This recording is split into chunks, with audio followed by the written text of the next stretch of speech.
طبق چیزی که همتون میدونین، اگه داخل ماینکرافت توی اسمتون اسپیس بذارید با باگ های مختلف، وقتی داخل سرورها ادمینا میخوان بنتون کنن دیگه نمیتونن این کارو کنن. چرا؟ چون که داخل اسمتون اسپیسه و ماینکرافت از اسپیس پشتیبانی نمیکنه. اما من یه راهی بلدم که داخل اسمتون میتونید اسپیس داشته باشید، یعنی وقتی برید داخل سرور و چیت بزنید دیگه به هیچ وجه بند نمیشید. حالا راهش چیه؟ فقط کافیه که بزنید روی ساینی، یعنی بعد مایکروسافت اکانت بسازید و با فیلتر شکن وارد سایت مایکروسافت بشید و اونجا ایمیلتون رو وارد بکنید و هزاران تا کار دیگه بکنید. البته اولین کاری که از شما میخواد روز و ماه تولدتونه که سالش رو باید بزنید روی سالهای 1979 و اینا.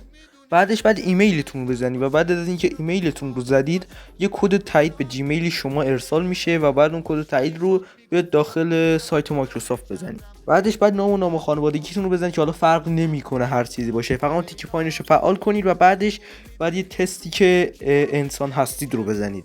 بعدش هم بعد وارد ماینکرافتتون بشید و اینجاست که اصل داستان شروع میشه. حالا اینجور صفحه براتون میاد و شما باید روی اون مداد کنار بزنید و اونجا اسم خودتون رو بزنید که اینجا مهمترین نکته رو داره. حالا اگه بزنید رو بچسب بازیکن و اونجا اسم خودتون رو با اسپیس بذارید، وقتی ذخیره سازی و ادامه رو بزنید و وارد ماینکرافتتون بشید، به طور ناباوری سبحان الله داخل اسمتون اسپیس وجود داره.